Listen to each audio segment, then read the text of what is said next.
had steamrolled his challenger in the opening moments.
The attack.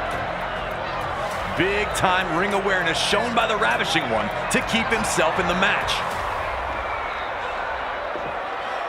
Rude needed to take advantage here because his opportunities for offense were few and far between.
Hogan's flash of offense is extinguished as quickly as it started, and Randy Savage seemed to have Hogan on the brink of exhaustion in their mega power collision.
The sports entertainment world could only brace for impact as Savage and Hogan battled, and when it was over, a common WrestleMania sight was seen.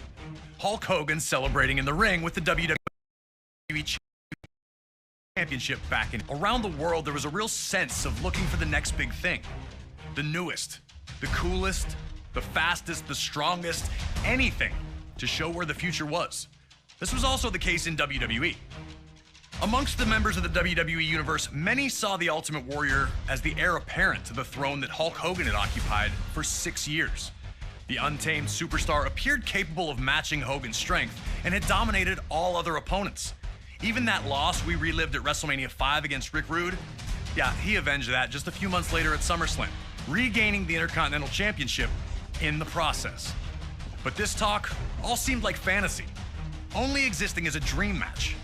Hogan and Warrior weren't enemies, and for either of them to turn against the other would run against the strict codes of honor to which both men claimed to adhere. All of that changed in the 1990 Royal Rumble match. It was brief, but for a moment, the only two men in the ring were. That small taste, though, was all the world of sports entertainment needed to know that they wanted more. Even more interesting, it would be Hulk Hogan who would challenge the Ultimate Warrior to a contest at WrestleMania 6. Ultimate Warrior, me and my Hulkamaniacs put the championship on the line. Hogan. Adding to the stakes was the stipulation that both the WWE and Intercontinental Championships would be up for grabs, leaving the winner with supreme claim to lead WWE into the next decade. All right, now it's your turn to try and shock all the little Hulkamaniacs out there and try to beat Hogan at WrestleMania 6.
Like this wasn't something the WWE Universe was used to. After the clothesline sent him crashing to the floor, Hogan appeared to hurt his knee, the last thing he needed. Ultimate Warrior was here to prove that his hype was real. Warrior was going to run right through Hogan at this pace.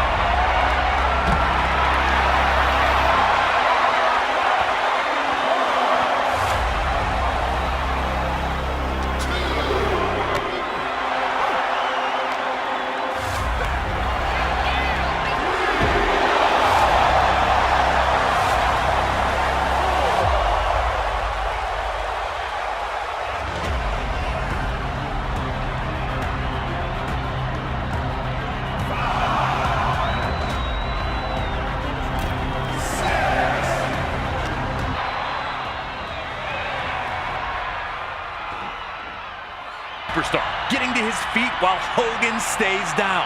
The Hulkster was running out of magic. Could he find one more iconic comeback?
They've been out-muscled by opponents before, but they were usually 7 feet tall or 400-plus pounds.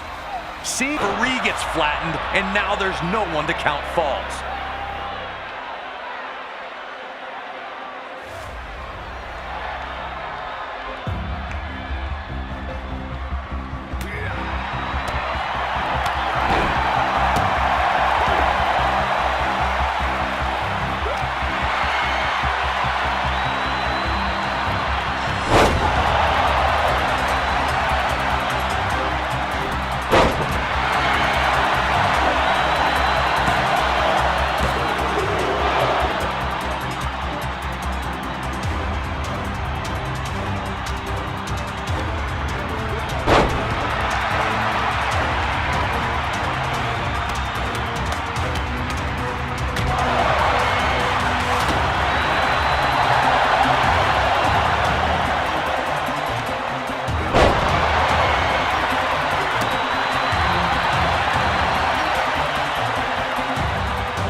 As Warrior lifted Hogan up, things were looking perilous for the Hulkster. The mat now was just up to the Ultimate Warrior to fulfill his destiny. Could he defeat Hulk Hogan?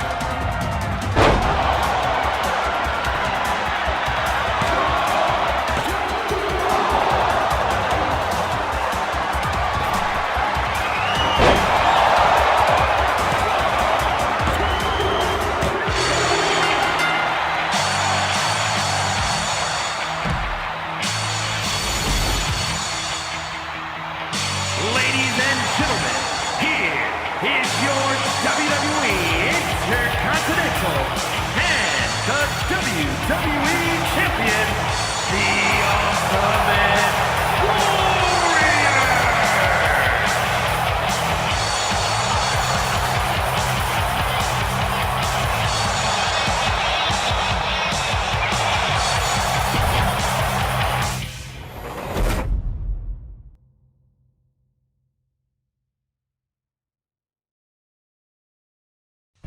incredible victory for the Ultimate Warrior there, becoming the first superstar to hold the WWE and Intercontinental Championships at the same time.